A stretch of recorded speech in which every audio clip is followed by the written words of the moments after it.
vamos a tener una lesión de cuello. La clasificación del trauma de cuello es igualito al trauma de tórax, al trauma de abdomen. Si la solución de continuidad de la piel está intacta, trauma cerrado. Si hay una herida, una solución de continuidad de la piel es trauma abierto. ¿Se recuerdan que en el tórax, para decir penetrante, lesión de qué teníamos que tener? De pleura. Y para el abdomen, del peritoneo.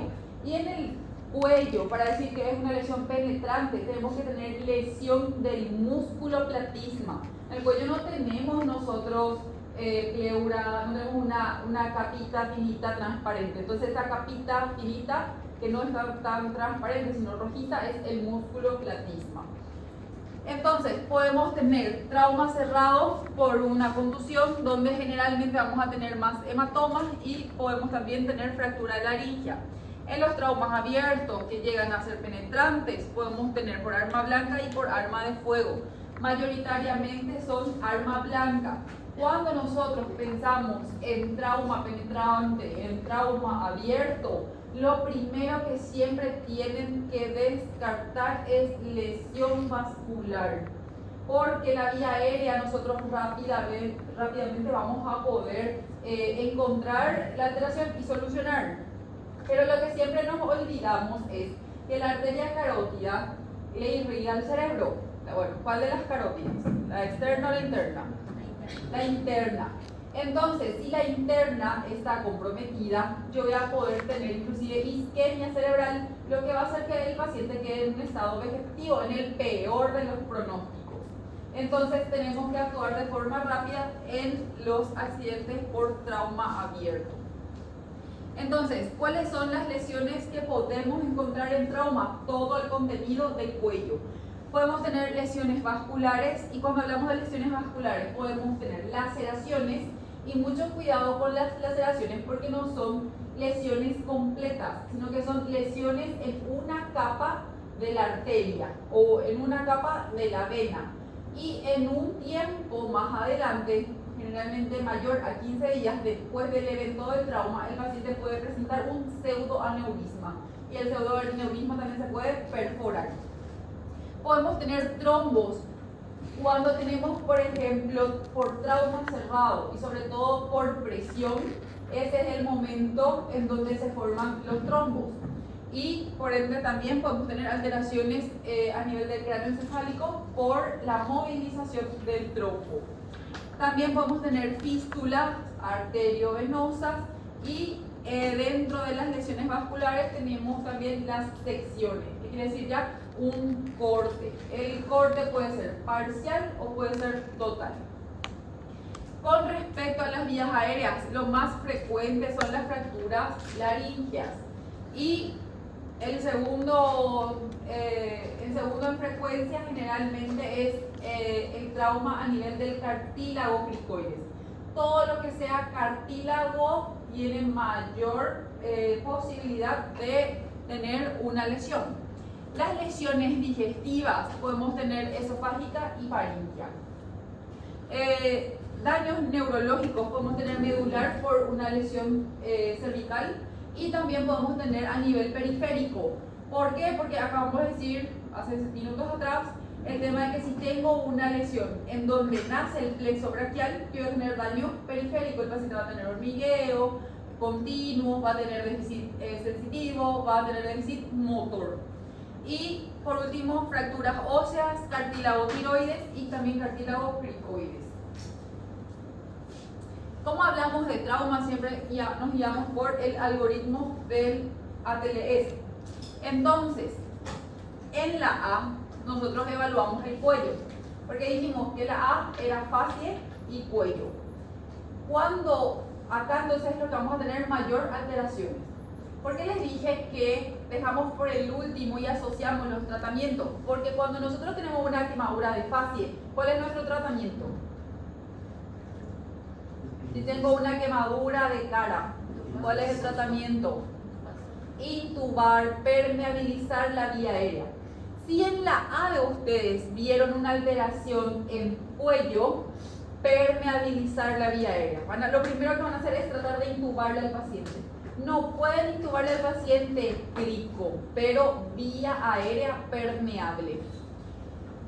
En la B no vamos a tener, podemos tener alteraciones si es concomitante a un trauma de tórax, o de lo contrario no vamos a tener alteración. Como en la A nosotros le permeabilizamos la vía aérea del paciente, el paciente va a estar bajo ventilación mecánica, la B tiene que estar bien. En la C sí podemos tener alteraciones porque dijimos que lo que más también se danifica en un trauma de cuello es las lesiones vasculares. Puedo tener un sangrado activo y ser una lesión arterial, o como una lesión, un sangrado en napa y ser una lesión venosa. Cualquiera de las dos lesiones vasculares, sea carótida, yugular, generalmente el paciente se desangra. Entonces, si yo veo un sangrado activo enfrente a la A, yo ya le voy a poner una X. ¿Y cómo se trata cuando tengo un sangrado? Compresión. Luego de la compresión, ustedes piden caja de instrumentales quirúrgicos, y la segunda forma de hacer la hemostasia es con instrumentales quirúrgicos, con hemostática. ¿Por qué no tienen que quedarse presionando mucho tiempo? Porque en un tiempo a ustedes se les va a hormiguear el miembro y van a perder fuerza y el paciente va a empezar otra vez a sangrar. Lo que nosotros necesitamos es mantener una presión por aproximadamente 5 a 10 minutos para que se pueda empezar a formar el trombo, para que ya no tenga más un sangrado tan activo ese paciente. Entonces, en la C actuamos igualito que el trauma de tórax, igualito que el trauma de abdomen, doble vía periférica. Hacemos ácido tranexámico y alguien le tiene que mandar la notificación y pedir una transfusión masiva. ¿Cómo era la transfusión masiva? No, esa es reanimación polémica. Doble vía periférica de grueso calibre y 1 litro de suero Ringer lactato. Si ustedes activan el protocolo de transfusión masiva, ¿cuántos volúmenes van a pedir y qué concentrados? Uno de plasma, uno de hemácias que es rojo, plaquetas, crioprecipitado, que ahí entran proteínas, factores, factor 8, factor 9, factor 10 de coagulación y electrolitos, generalmente. Entonces, cuando están en un trauma de cuello, en la C, generalmente o sí activan el protocolo de transfusión masiva. Cuando ustedes activan protocolo de transfusión masiva y le hacen carga al paciente, recuerden que dentro de su evaluación primaria ingresa sonda vesical. Si no hacen cargas, no entra sonda vesical en la evaluación primaria, lo evalúan si necesita en la evaluación secundaria. La D del paciente puede estar alterado si ustedes tienen lesión vascular o lesión de vía aérea, que el paciente tenga una hipoxia que justifique la alteración de la conciencia del paciente. Si tienen lesión de cricoides, de tiroides, lesión de vía digestiva, el paciente no tiene por qué tener alteración de la conciencia. Pero ustedes, si su paciente tiene alteración de la conciencia, ya solucionaron en la A o en la C. O en la A porque le intubaron a su paciente y permeabilizaron la vía aérea, o en la C porque le reanimaron la volemia y el paciente responde. Si el paciente no responde a la volemia, vamos a ver enseguida que tenemos indicación quirúrgica. Y por la E, siempre la exploración completa del paciente y la inmovilización cervical. Cuando nosotros hablamos de que hay una posibilidad de sangrado, de una lesión vascular, hablamos de signos duros y de signos blandos. ¿Cómo vamos a guardar en la mente, o como yo una vez aprendí? Signos blandos es signos que el paciente tiene tiempo. Signos duros es confirmatorio de que hay lesión vascular y yo me tengo que apurar porque el paciente se me va a morir desangrado. Entonces, signos duros es sangrado o un hematoma, pero vamos a ver que ese hematoma tiene que tener una característica. Signo duro, sangrado quirúrgico. Signos blandos, el paciente tiene tiempo, le puedo mandar estudiar, le puedo pedir métodos auxiliares de diagnóstico para ver cuáles son los órganos lesionados. como el cuello, el tórax, el abdomen tiene mucho contenido, si el paciente les da a ustedes, lo ideal es primero pedirle un método auxiliar de imagen que les diga dónde está la lesión, porque de lo contrario tienen que entrar a operar y a buscar todo el contenido, ¿sí? Si ustedes se van a mirar en el cuello, no solamente van a mirar a la carótida y a la yugular, tienen que mirar músculo por músculo, tienen que mirarle a la tiroides, tienen que mirarle a la tráquea, tienen que mirarle al esófago.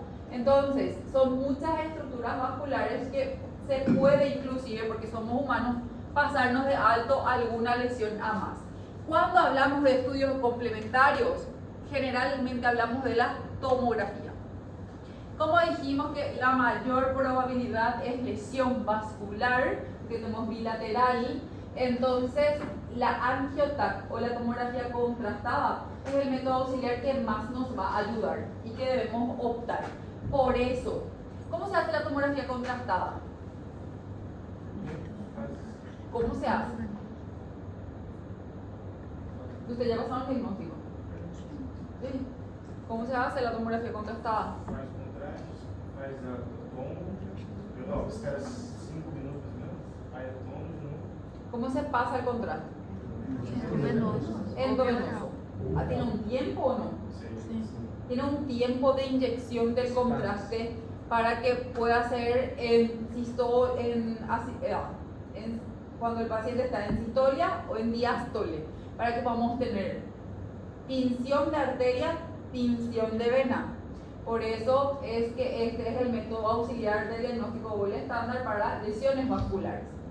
Pero el paciente, aparte de irse el contraste lentamente por una inyección, que es una bomba que está calibrado en tiempo, tiene que pasar otra vez un tiempo entre la inyección para hacer la venosa, que generalmente es 20 minutos. ¿Qué quiere decir eso? Un paciente con un probable sangrado y una probable descompensación, yo no le voy a llevar al tomógrafo y dejarle en el tomógrafo 20 minutos. Es imposible. Y otra cosa, recuérdense que todo paciente con shock hipovolémico hace insuficiencia renal aguda prerrenal por la hipovolemia. Entonces, si yo le paso el contraste y el contraste se excreta por vía renal, aumento la probabilidad de la insuficiencia renal del paciente. Entonces tienen que evaluar en qué paciente puedo hacer y en qué paciente no puedo hacer. Entonces, paciente estable, tomografía con contraste. Paciente inestable, no tengo 20 minutos, no tengo riñón que me aguante una contrastada. Entonces me voy minuciosamente a explorar órgano por órgano, contenido por contenido de la cavidad del cuello. Entonces, ya que pasaron todo imágenes, tenemos una tomografía simple, no es contrastada. ¿Qué podemos ver en la tomografía? Que por cierto la flechita ya les muestra todo. ¿Dónde está la tráquea? La tráquea está en la línea media. No está en la línea media. El paciente está intubado. No está intubado. Esta es la tráquea. No está intubado. ¿Sí? Tenemos que ver como una doble luz, ¿sí? La tráquea y otra vez el tubo adentro de la tráquea para decir que el paciente está intubado. Muy bien, después lo que es más hiperdenso, ¿qué es? Hueso. ¿Y por qué tengo en el cuello? Hueso en la región anterior, en la zona 3, maxilar inferior, ¿sí? Hueso hiperdenso en la región posterior, esto es anterior, posterior es columna cervical. ¿Y por qué yo en una región lateral tengo algo hiperdenso? Un proyectil. Y como pueden ver acá, la tráquea tiene aire se ve negro. ¿Por qué yo tengo negro por delante y por el costado del maxilar inferior y de las vértebras? Aire, ¿cómo se llama? Aire en el espacio retrofaríngeo. Entonces quiere decir que el proyectil de arma de fuego, si tengo aire libre, sea una probable lesión aérea. Entonces, la tomografía, aparte de poder, la contrastada, de poder evaluar bien los vasos sanguíneos, también le puede dar una imagen de lesión, una imagen indirecta de lesión de vía aérea. Por la tomografía simple y contrastada, yo no puedo confirmar una lesión de vía aérea, ni mucho menos una lesión digestiva. Y yo les dije en tórax que si ustedes ven aire alrededor o enfisema subcutáneo, no solo les habla de una lesión de vía aérea, sino que también les habla de una probable lesión faríngea, porque nosotros tragamos el aire cuando nosotros nos alimentamos. Entonces ese aire que tragamos es el aire que sale y se produce el aire en el espacio retrofaríngeo, en el tórax, en el neumomediastino y por ende también a la palpación enfisema subcutáneo. Entonces, para lesión vascular, angiotac. Para el cuello, de preferencia TAC contrastada. Puedo evaluar lo vascular, puedo evaluar aerodigestivo, pero lo aerodigestivo dijimos que vamos a tener signos indirectos, no es confirmatorio. Para confirmar las lesiones de vía aérea y vía digestiva tenemos la broncoscopía y la endoscopía digestiva alta. Con ellos sí nosotros podemos ver lesiones, hematomas, perforaciones y si el paciente de ustedes tienen como un hematoma en el cuello, tienen miedo de llevar la tomografía para hacer una angiotac porque ustedes están, no sé, en el 7º piso y la tomografía de ustedes está en el 1er piso y tienen que irse por el ascensor, bajarse el largo trayecto, mucha movilización del paciente y creen que el hematoma puede ser arterial o venoso, pueden tener una segunda opción que es la ecografía, que es la ultrasonografía para vasos carotídeos. Pero generalmente la ecografía para vasos carotídeos hace el cirujano vascular. Tienen que otra vez llamarle al especialista a que venga. Entonces tienen que evaluar si el paciente se puede mover, si el paciente puede esperar y si no, entonces directamente pasamos a lo quirúrgico. Entonces, ¿cuándo vamos a operar? ¿Cuándo vamos a explorar el cuello? Y lo más importante, ¿pueden ustedes operar un cuello? ¿Cómo que no? No. Tem que estar um vascular. Depende de la lesión que creen que tenga el paciente. Porque si es una lesión de vía aérea, le intuban al paciente y solucionan. Si no pueden intubar al paciente, se supone como médicos generales, ustedes sí tienen que saber hacer una crico, ¿sí? No están obligados a saber una traqueo. Entonces, sí pueden operar un cuello.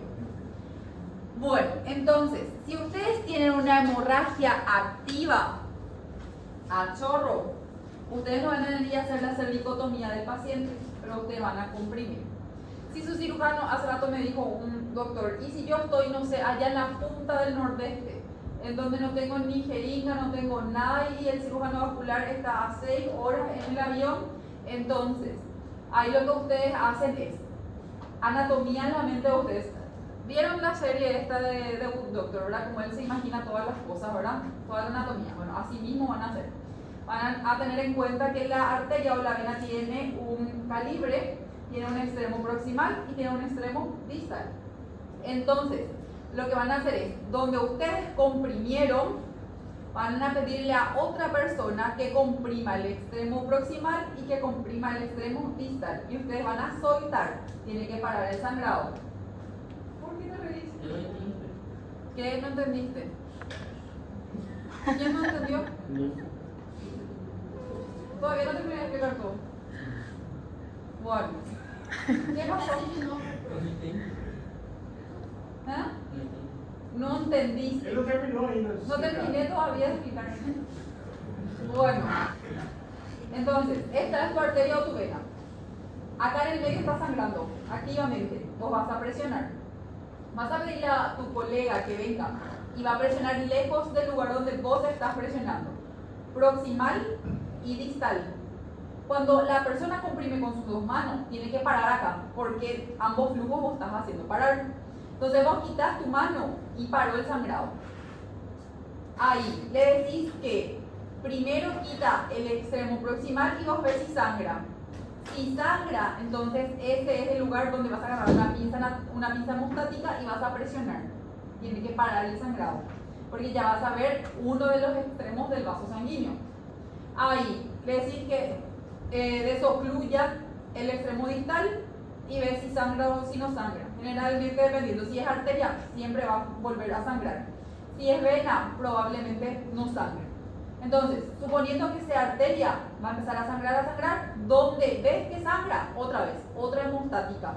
Y con dos hemostáticas ustedes ocluyen el sangrado, ¿sí? Y ahí se tranquilizan, respiran, le hacen videollamada a alguien y le preguntan cuál va a ser el siguiente paso. Por lo menos desangrado el paciente de ustedes no se va a morir. ¿Estamos? Enseguida les muestro qué más van a hacer. Entonces, hemorragia activa, compresión, hemostasia. Si es activa, es vascular, es arteria. No pueden ligar la arteria, no hagan eso, porque van a comprometer el flujo cerebral, excepto una de las arterias, una de las ramas de la carótida, porque la carótida tiene dos ramas. Hace otro día me dijeron, la que irriga el cerebro es la interna. La interna no se liga, porque le van a dar un infarto a un cerebro al paciente. La externa pueden ligar, no va a pasar nada. Si su cirujano vascular está lejísimo, a 20 horas, agarran, ligan el extremo proximal, ligan el extremo distal, terminó. Solamente el cuero cabelludo y ciertas partes de la fascia se va a quedar sin irrigación, pero no va a necrosar nada, ¿sí? Si la hemorragia es en napa, se derrama la sangre, quiere decir que es venosa. No hay problema de ligar la yugular, ¿sí? No hay por si es la yugular externa o la yugular interna. Ligan el extremo proximal y si encuentran el extremo distal también ligan todo. Si no encuentran, el que más va a sangrar es el distal, porque viene de arriba para abajo, ¿sí? Ligan que no pasa nada. Ahora, si ustedes tienen un paciente con estridor, quiere decir que es un paciente con lesión de vía aérea. Le intuban. Si no le intuban, indicación quirúrgica, crico, pero le permeabilizan la vía aérea. ¿Por qué? Porque se va a dematizar al igual que el quemado. Entonces, antes de que se dematice, vía aérea permeabilizada.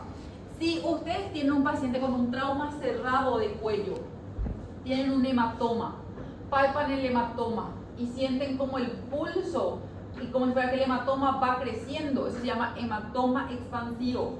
Quiere decir que es una lesión arterial.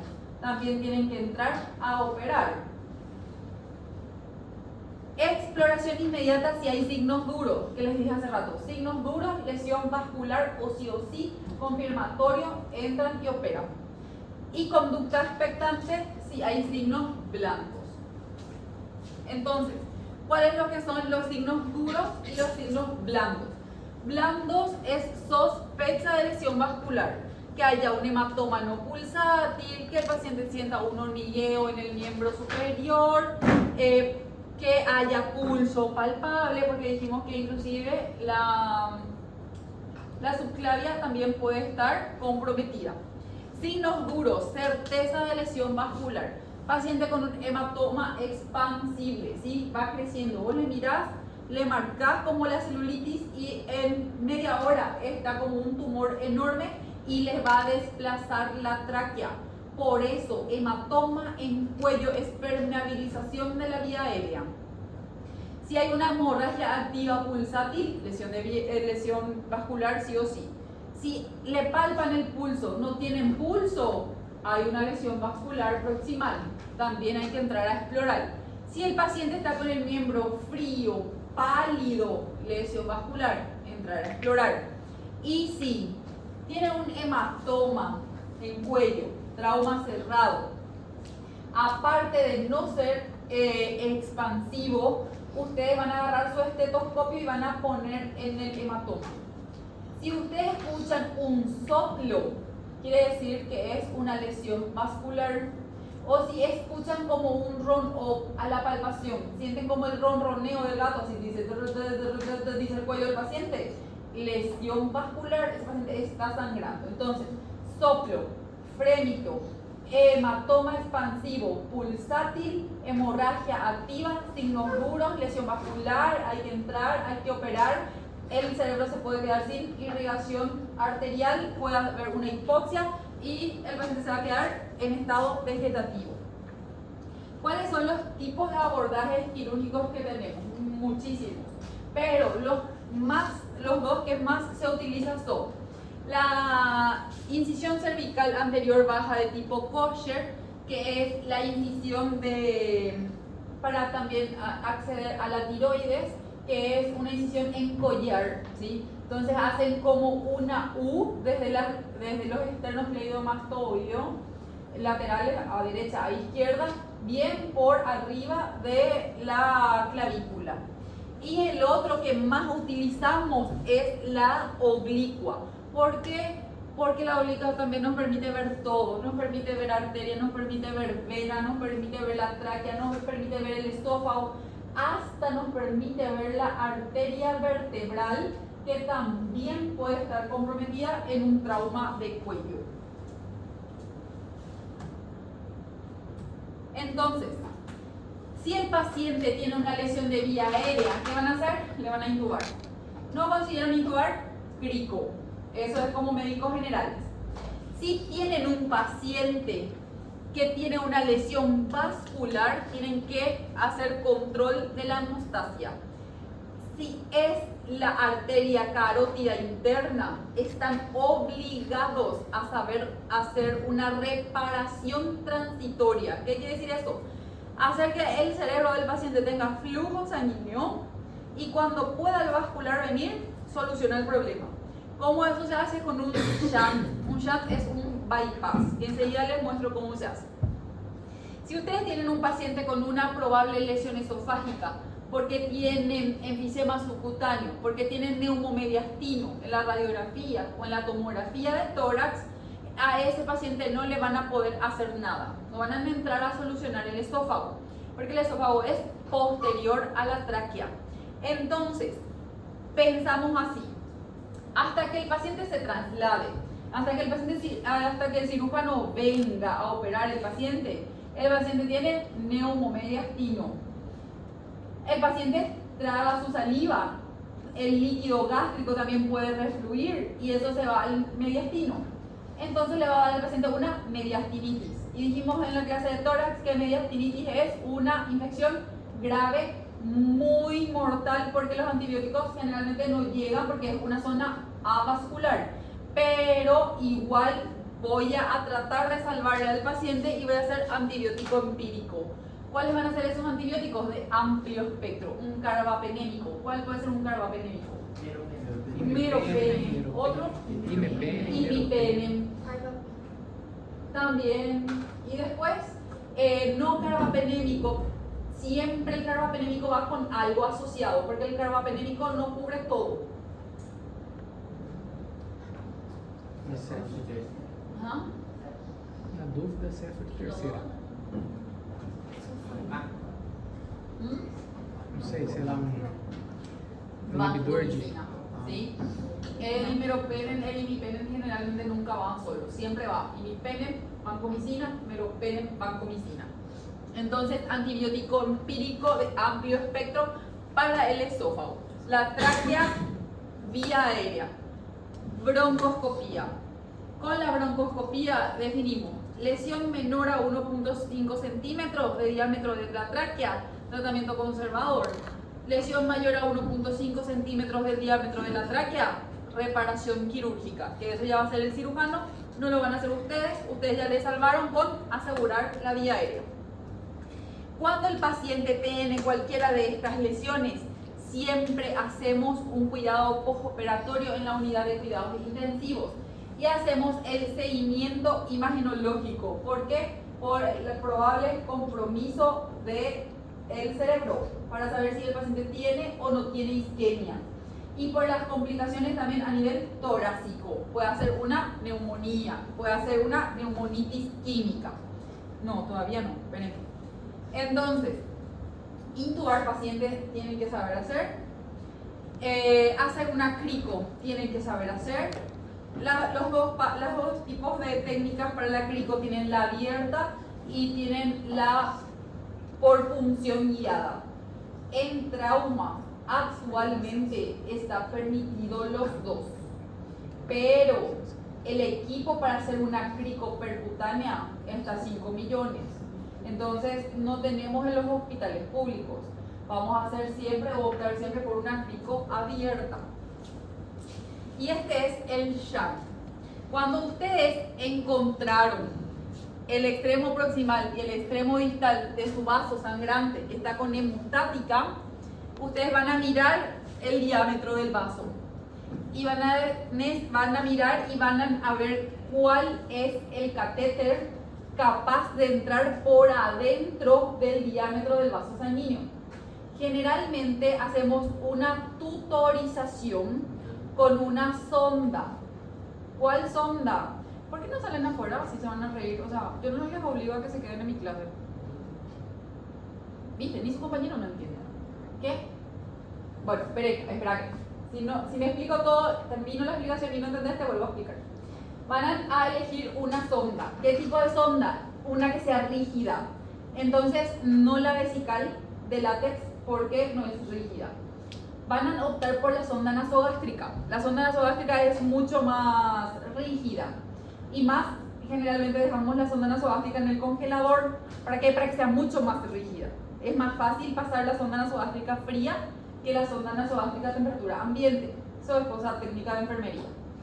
Entonces, van a buscar la sonda nasogástrica para neonatología, que generalmente son la K30, K33, K35, que es finito. Pero la carótida externa o la carótida interna son de grueso calibre. Van a usar entre las neonatales a las pediátricas. Van a agarrar la sonda y van a cortar unos 5 centímetros de sonda.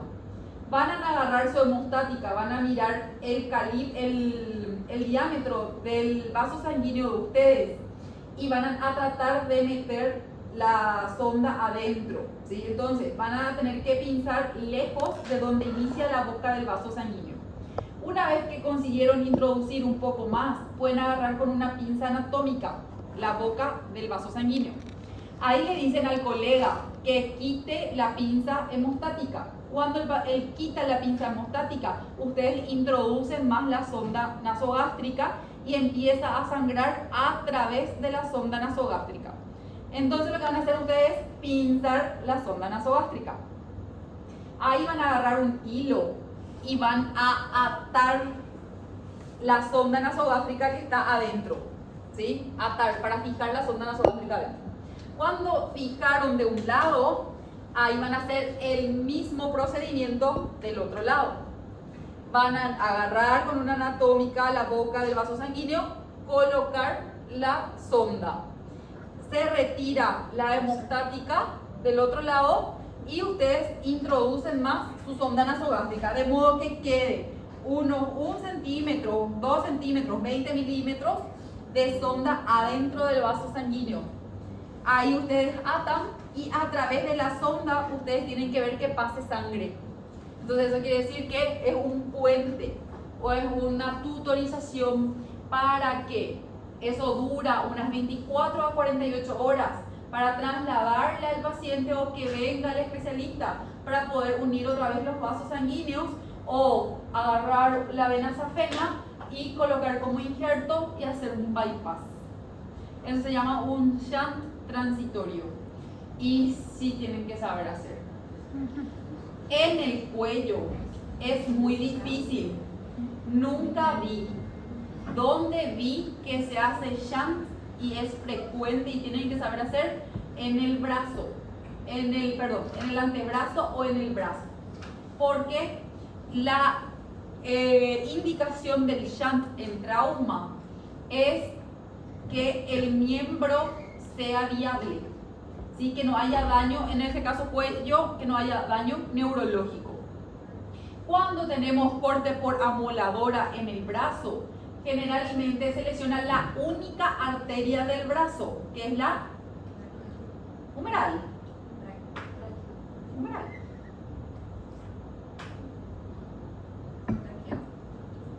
Tiene epónimo, tiene dos nombres. Bueno, braquial, para mí es humeral. Sí, rama del axilar. Bueno, la braquial. Esta es la única en el miembro superior. Si la braquial está completamente seccionada, todo el miembro no va a recibir, todo el antebrazo y la mano no va a recibir sangre. El paciente va a perder el miembro. Ese es el lugar en donde ustedes tienen que ponerle un shunt para que la radial y la cubital reciban sangre para poder salvar el miembro del paciente. Ustedes no pueden ligar la arteria donde hay solo un vaso sanguíneo. O sea, no pueden ligar la arteria braquial. No pueden ligar la carótida interna. Tienen que hacer shunt. ¿Estamos? Si tienen un paciente que se corta todo el brazo, todo el antebrazo y se lesiona la radial y la cubital, ¿cuál van a hacerle al shunt? ¿A la cubital o a la radial? ¿A la cubital o a la radial? ¿Por qué?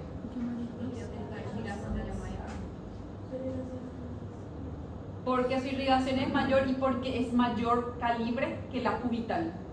Entonces es más fácil tutorizar, porque no es fácil meter una sonda nasogástrica adentro de la luz de la arteria. Entonces, si tienen ambas lesiones, van a ligar la cubital y van a tutorizar la radial. Vemos muchísimo que se cortan en intento de suicidio. Entonces vienen generalmente con la radial, por eso todos se cortan acá el antebrazo, porque la radial es de mayor calibre. Pero el paciente no se muere rápido, o sea, si son depresivos, les doy un dato, no se corten la radial, no se van a morir rápido, se van a desangrar, y después recién se van a morir. Pero en ese desangrar, alguien les va a ver, su papá, su mamá, su tío, alguien y llega al paciente al hospital, ¿sí? Hace 15 días me llegó un paciente con corte en la radial y el paciente llegó con una presión de 50-20, ¿entendés? De tanto que se desangró, pero está vivo, o sea, no se murió otra vez. Llega el paciente al hospital. Estamos, no hagan. Muy bien, preguntas de trauma de cuello.